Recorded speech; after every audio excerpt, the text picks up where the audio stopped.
But tools, right? We need visibility. We need to understand our business, and that is where reporting is key, right? So know what you need out of the software so you know what to configure in the software. That will never, ever change, right? That is so foundational, right? I need to capture the state of my equipment. How is my equipment doing? Its health. How are we responding to it? Takeaway reports.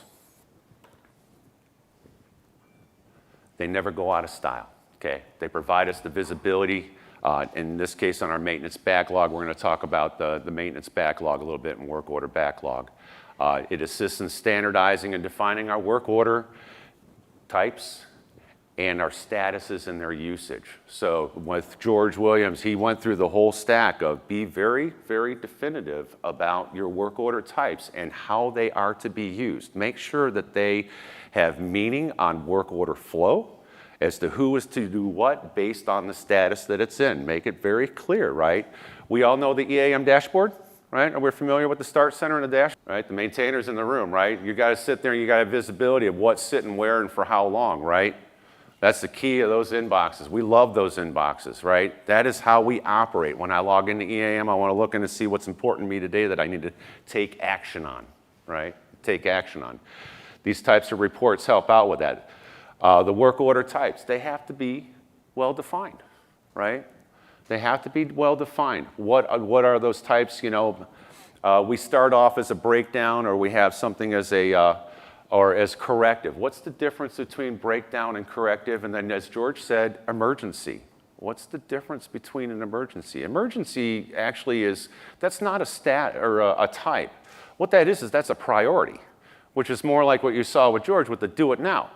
Let's do it now. It's a high priority. Let's get it done, right? So go back, always go back, revisit that on occasion, you know, to see if your statuses and your types actually have real meaning, and where there's gray area, let's eliminate the gray, right? Let's get rid of the gray area. These reports also place focus on problematic equipment. So we've got a bad actors report, handed to me by Richard Moore years ago. I didn't realize that for reliability engineers, this is a common tool in their stack, keep in their back pocket all the time. And then they also help us with benchmarking and metrics. They show you where you've been successful, but they also show you where you have problem areas and how you can address them, right? The one thing that we want to do the most is bring into visibility, be able to see where are we not succeeding so we can improve. Now let's go to that data and the detail and let's find out. Let's see if we can group up by where we're not doing where we could be doing better. And let's see how we can mitigate that, right? And address that, okay? So that's, and then we're going to see where we have gaps in data, right? Again, you know what you want out of the system so you know what to enter into the system. Anything that you have a technician do should always be of value. Click, click, click. Drop down, select. Drop down, select. Add comments. Add, you know, those types of things. If it's not closing comments, troubleshooting comments, it's not booking labor, and it's not issuing parts, it absolutely has nothing to do with them whatsoever in getting their job done day to day. So if you're asking them to populate any additional field, it has to have true meaning and value to the organization. And then it has to be explained to them why they're doing that, why you're doing that, why are you collecting that data, how are you using that data, right? Because they don't want to do that, okay? Right? You know, we have age. Age is one of those things, right? So we've got the older generation, right? All they want to do is, I'm a mechanic. I'm not paid to play with an iPad. I'm going to get this young kid, the young associate, he's going to be my little wizard because he lives on this thing every day. And actually, anytime I'm looking for him, I just find him on his phone. He's doing this anyhow. I'm going to turn the wrench and I'm going to have him record, right? So that older generation, there's not every site has that young kid who likes to play on those mobile devices. So we have to make sure that what they're doing on the device has true meaning to them and the organization. Okay. So we have the bad actors report. Bad actors report, it's a great report. I love this report. This is the one that Richard Moore handed me 13 years ago. And what this does is it provides us a work order count, grouping by equipment class. And it does a count by the class and is sorted descending with the bad actor at the top. Successful maintenance organizations revisit this list every month, and they go to each class of equipment and they start mitigating the issues. They dig into the data on that by class of equipment. Okay? These reports do have options. You saw that, and many of you know that EAM not only has class, but where we have class, we also have categories, so we can put in subcategories. Because a pump isn't a pump, isn't a pump, right?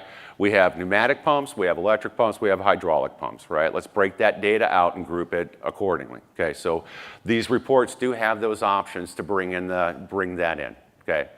What this also demonstrates is we see that we have some gaps in our data. We have gaps.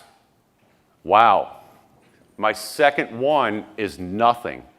The second row of data is absolutely nothing. How am I going to mitigate it if I don't know what it is? Let's go find that equipment and start filling in the class fields. A common one that I see, it's not on this report because it's out of our demo environment, miscellaneous. Miscellaneous is also something that I see an awful lot. Well, what is miscellaneous? People put miscellaneous as a class of equipment.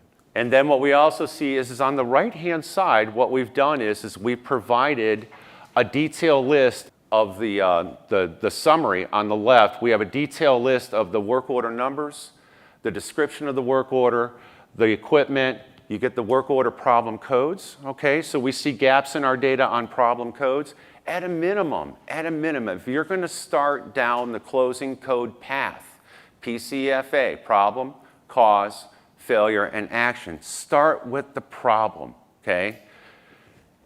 It's nothing that happens overnight, right? This takes some effort to go ahead and define closing codes, okay?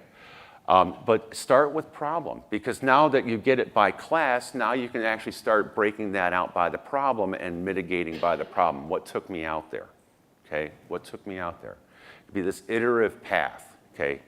And you start getting value just by making that first step, right? So you've got to sell somebody in your organization to invest in your time and your team, maybe even pull in a consultant firm to help out, right? So start getting immediate value. Start small if you have to, just to show them what you can do with that information, just with that minimal investment, and then let that pay and justify for the next step, and then the next step, and the next step, right? They want to see a return on the investment. How many of you in here have low-hanging fruit that you know is problem in your facility? Everybody does, right? You know who that problem child is. Guess what the first thing you're going to tackle is? That's going to be the one that's going to tell the story of, we saw results within 6 months. We reduced costs. We reduced calls out to the equipment. We had the engineers go in and see what happened, right? We talked to purchasing and said, hey, you know what? We're going to spend $5 more for this other bearing because guess what? It's a quality bearing and we don't have failures because that thing cost us, it's $10,000 a minute for downtime. It just saved us. That $5, right? Different agendas within the organization. You have to, as a community, it's not a maintenance function. It's just not maintenance. Asset management is not just a maintenance function. You're here you're here to maintain the equipment. You're here to provide a service for the rest of the organization. You have to pull them in, bring purchasing in, bring safety in. In consulting, we're always looking for that holy grail, that one statement. We're looking for that key data and dollars amounts and things like that. And 2 years ago, I went to the IMC, Reliability Engineering Conference. And I actually got the first referenceable fact and statement. Union Carbide, they did a year-long analysis. They sent in their teams. And they wanted to find out where their spend was, and they wanted to understand safety. 50% of all reportable incidents came out of the maintenance department for unplanned work, emergent and unplanned work. They were hurting their workforce. 50% maintenance workforce injuries. That adds up, right? We've got an aging workforce already. right? And now we're doing emergent work with that, and they're working. And they're getting older, but now they're getting injured, right? Well, they always have been, right? This is just the fact. They just brought that to the surface. We need to get folks to move more towards the plan side, right? We want to save so your EHS person is a person that you want to definitely get involved with your maintenance program and have those conversations of, hey, help us tell a story, help us put a dollar amount to what those injuries cost our company in liability insurance each year. We can start reducing that. We can work on a path. You've got a CEO or a CIO or a CFO, they got a ton of decisions that they have to make every year, every month, right? How are we going to spend money? People are coming at them all the time on spending money, right? You need to invest, you need to invest, you need to invest, right? That's why maintainers have a hard time. We stop ourselves. I did it too. When I was in maintenance, I'm like, I have an idea. Let's go do this. No, they're not. I would just stop. I was my own worst enemy, okay? Because I didn't know what to say or how to say it and who to say it to in a way that would actually be compelling and relevant, that would get their attention, right?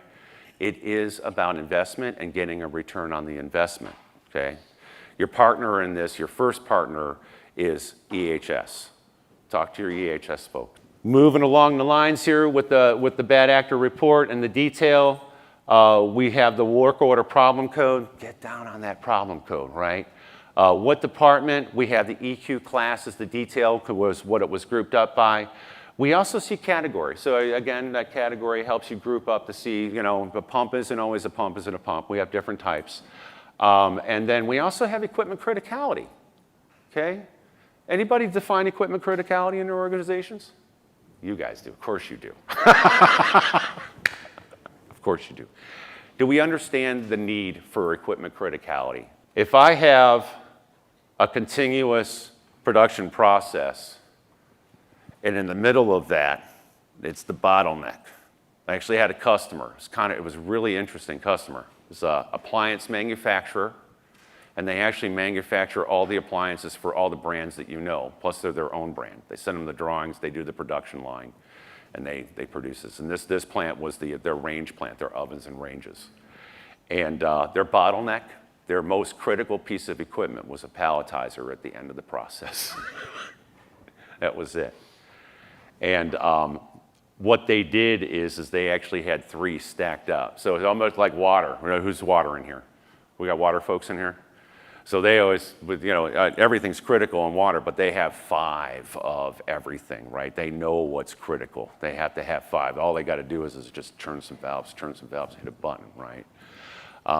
In this case, that particular customer, that one piece of equipment, palletizer, a range would come off, roll right onto this thing, and it would just swirl around with saran wrap and some cardboard, and then get pushed off, and then forklift would pick it up. And they had one sitting right next to it on the track in case the one failed, right?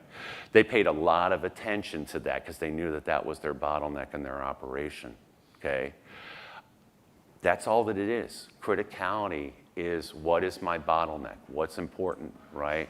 Make sure your PM plans are squared away for that piece of equipment. Make sure that your work orders are timely on that piece of equipment, that you're maintaining it.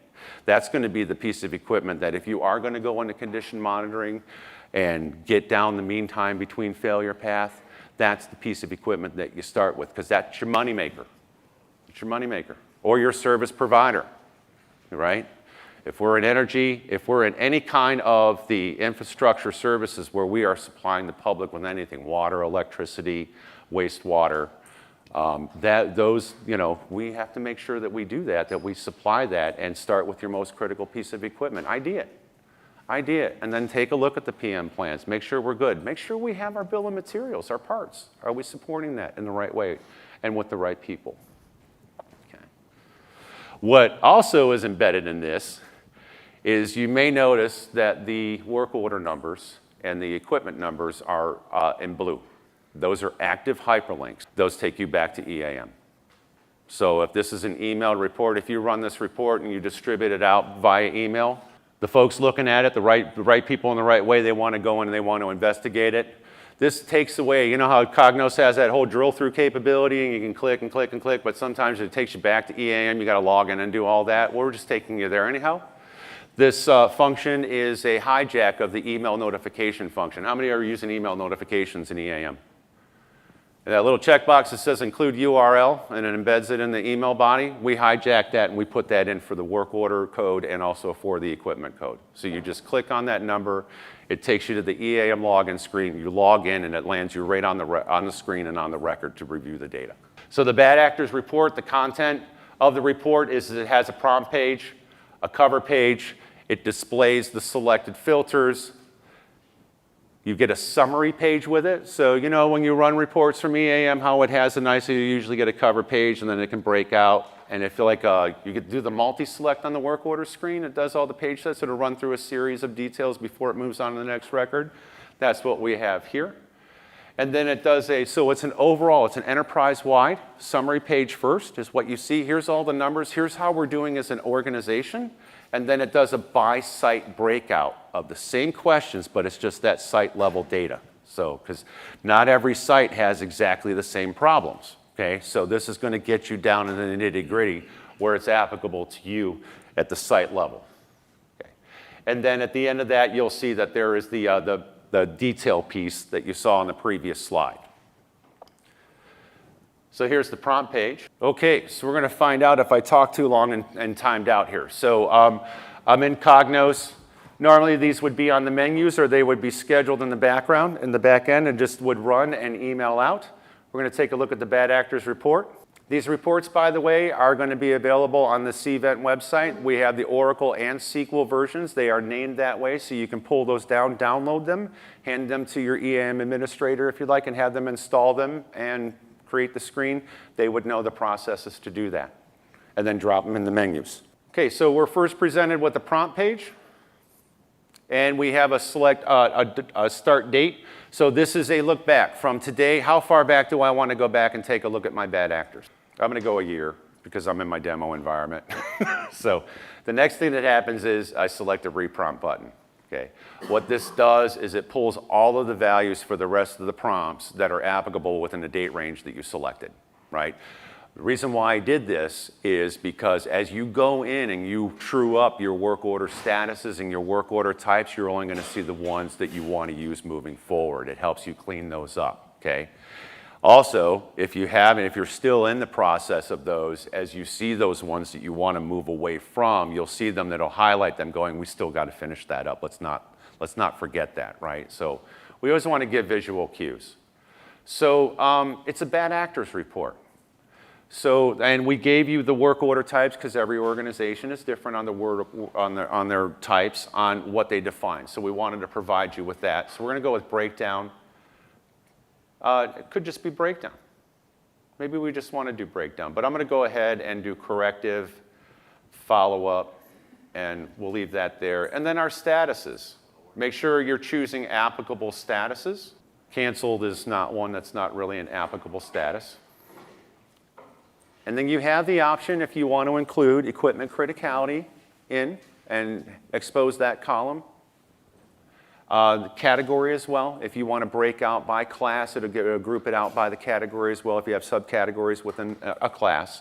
And then also your problem code. Let's get the work order problem codes and group data by that way. And then we run. So we do have a cover sheet that just shows the end user exactly what they selected before they go too far into the game. They go, oh, I forgot a checkbox, or I didn't want that one, so they just close it and go back to the prompt screen and rerun. And then here's the summary. I did not cap this. We did not put a filter. Usually I do this as a top 10 bad actors, but I felt that at least as a takeaway report that you can see all the data, and because there's cleanup that needs to happen. So we wanted that to give you that visibility so you can see where the data could possibly be off. And hey, we need to condense this and clean this and pick up the anomalies on what you want to correct. So this is one of those things where if you sat in the Power BI session the other day, Richard Moore was like, everybody knows those EAM native reports, right? Did you guys hear that? Did you pick up on that? Did you hear his definition for them? Well, they're one size fits none. And then when I developed this report, I'm sitting there going, God, this is not going to be good. But so here we go. So I was in on that path of the developers going, is it going to be hackable? Is it not? Is it going to be enough? So we saw here that on one organization, we've got no equipment classes, but we got a count of 16, right? These are extremes because this is our demo environment, but we wanted to, show you, this could be some of what your data looks like. So, and then we get the list. So we saw the 16 of no class, but we do see, here's the work orders, here's the things for the details for them. And we just go ahead and it does the by plant breakout. So if you'll notice that the title, it does change from summary to by plant, and then it lists the organization, your plant at the top, and provides the details for that plant, okay? So we know this, right? We've seen this before with other reports. Okay, so here we're seeing, we're getting more information. We're seeing the things. We're seeing where we have gaps in our data and where we could possibly fill in our data. Right? This is the low-hanging fruit stuff. So this is why. This is where you make your first and most meaningful steps. To a little bit of time, a little bit of effort, you're going to see the result of this coming back as you're truing up your maintenance and understanding your equipment better, and it's going to start performing better because you're going to start taking action on where your gaps are. You're going to identify those gaps and start closing those gaps, okay? It is that simple. You just got to it's like you can't eat a whole elephant. There's a saying or a book out there, right? You can't eat it, so just start one bite at a time. Because it is an elephant. Everybody's always going, where the heck do I start, right? So this is how we start, small, simple, incremental. And then just as a demonstration, I'm going to go ahead and close that EAM tab. And I'm going to click the hyperlink that we see here. This is active in Excel and also if you export it to PDF. And I'll click, it took me right to EAM. No, it's going to take me right to that record. I selected the top equipment record, and we saw the URL up in there, and it took us right to the asset screen with the record that I selected, the equipment record, and we can review the record and the history of that equipment, right? So from here, this is EAM 101 and 102. We know that we can go across and take a look at the events tab. That gives us our full work order history of the equipment. We can even go in, if we're doing the right things and we're using this tool, this system, the way that we need to be using it, should be using it as a tool, we're going to the cost tab too to see where those problems and what they're costing us. Let's see if we've got a target now. Now we've got an enterprise. If we actually have costs in there, now we want to start minimizing those costs. Anything that's not a PM. I talked about as I pointed them out, I talked about the problem codes. We want to bring problem codes in on our work orders. Have the technician select it, okay? We have the categories. Again, we get the class. Class isn't enough in many cases. We want to get subcategories in there by class to break out the data so it's meaningful and we can use it. Our criticality. Let's get a good list of criticality defined. So we've got a work order backlog and PM report. So what this report does is it provides us visibility in achieving a couple of goals that we've heard over the years. There's a lot of buzzwords that come out over time. And how many have heard of if 80% of your work is planned work, whether it be preventive or planned, is best practices? How many have heard that best practices phrase before, right? Then others have gone even one step further and said, if you're 90%, you're world class, okay? World class, right? To me, those have always been sales buzzwords, but now that I get more into the reliability engineering side of things and I think about it, it's like those are great numbers to achieve. 80% sounds about right, right? Now, and if you think about it, let's step back a minute. 5 minutes ago, or probably 10,000 Larry words a minute ago, I talked about EH&S. If 50% of the injuries of our maintenance workforce occur on unscheduled maintenance, if we're sitting at around 40% of it being unscheduled, or 40% planned and 60%, imagine just going in the right direction by 10%. If we're sitting at 40% planned and we move to 50%, imagine what you can reduce in injuries. But just because we're planning our work, we're getting ahead of it, we're understanding it, we're understanding our equipment, we're mitigating some of the issues. Want to go with that. So this report helps you understand a little bit on one, our work order backlog. Our work order backlog needs to be meaningful, but then we also go into PM compliance and our PM versus CM. So the work order backlog and work order count summary is what this does is this provides us a chart on the left-hand side of all of our open work orders that exist in the system right now, and it groups them by the type that you see in the legend on the top, on the right of each chart. It gives you your legend. We do have a month-over-month breakout, and it does break it out by the organization within that month grouping too, okay?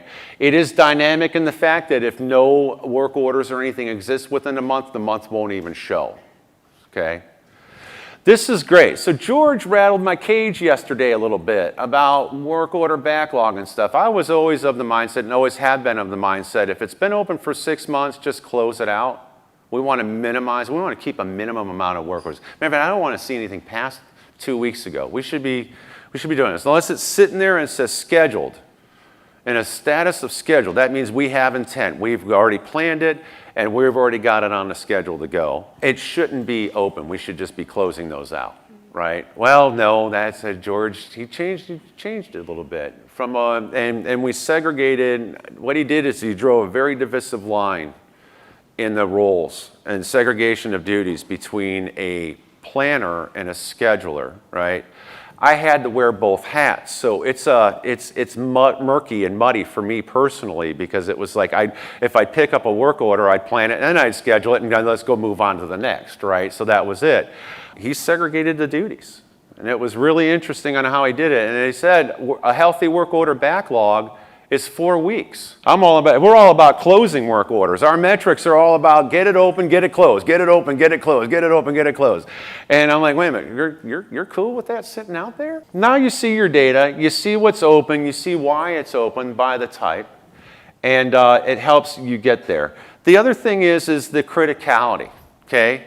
If we have defined equipment criticality, now we can get a count of work orders and a visual view of the work orders that are open for our critical equipment by our criticality rating, okay, which is helpful. And you do see the legend on the right-hand side. So right now, we only have 5 in our demo environment. Anything that says a count on it, the count that means it's not defined on the work orders. We don't have, it's the equipment associated to the work order does not have criticality associated to it or on the record. So that was the enterprise level, and then we go into a site by site. We always want to give the enterprise how are we doing as a whole. Now let's go ahead and go to site by site so the sites can see their own data and they can address what's critical to them and important to them. Same charts, same way, doing the same thing, breaking out by month and giving you the legends on the types and also the equipment criticality. The next page in this report is the PM versus CM counts, right? So we talked percentages. 80% is best practices. 80% PMs is best practices. On the top there, you'll see a percentage. This is where this organization's sitting at right now on average for their PMs. We also have a chart here that's providing a count and with a legend of what is CM and what is PM. Also is a detailed list of each organization, a month value, and then you see the CM, PM and the counts across the way, and it gives it. So we see this, an organization. This should be a conversation piece on a monthly level. Get your maintenance organization together as you have your maintenance meetings. This should be something that is brought up in the meetings and discussed and highlighted. How can we address that? Let's communicate it. And then it does the breakout. We do a by-site breakout. You guys see a thread here, a common thing going on here? What's going on? We want to get you, let the sites have visibility of where they need to improve or how well they're doing. PM completion. George kind of changed my perspective on PM completions too. It was interesting. It didn't shake my foundations too much. We do need to complete our PMs. We need to do them on time. Let's just make sure that within an organization that we understand what on time is, right? So this is taking a look at completion is defined as the work order. It's very generic. The PM work orders are completed in the same month that they're due. Do know that there will be a little bit of percentage of error in there because we know that people are releasing PMs at the end of the month. They may not necessarily be closed within the end of the month. But this is a place to start. You can always have this report edited because the ideal thing that you want to do is how many of us are familiar with the record view screen on PM schedule? PM schedule is record view screen, right? When we define a PM schedule, it's scope of work by equipment on its interval, okay? If I have a monthly PM, as an organization, we need to define what is the acceptable time for a monthly PM to be completed. That's what the duration field is for on our PM schedule, okay? Typically, on average, customers start with 7 days, right? Scheduled end date on the work order from the due date. Whatever that number value is in there, it's the due date plus those days gives us our scheduled end date, okay? Aim for that. Aim for that. So go back through your PM schedules, use that duration field. That's going to help you define in your organization of what on-time completion is to set that metric. So also what we have is we got a pretty chart, because we like charts, I like charts, but also there's a graph on the bottom, a table on the bottom that is giving you a month over month for that particular site of your percentage completion and then the last 12 months of your average. So, hopefully we see improvement as we go. This report does not have a prompt page. This report is intended to be dropped into your environment. Your EAM administrator sets it up to schedule. You define the email list, and it just pops out once a month.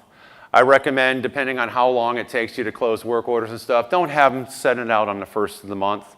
Have them say, hey, you know what? Let's be a tenth of each month report. Give them an opportunity to close out the work orders, get them done. Because we still have folks that are in paper process. The real world is dream state is everybody's digital. Everybody's digital. But the real world is we still have folks out there printing work orders, and there is a lag and a delay in getting the data entry back in and getting them closed. So, give them the best opportunity, to get their work done and get that data entry done. So the numbers actually do reflect how they're performing. Okay. Thank you, everyone.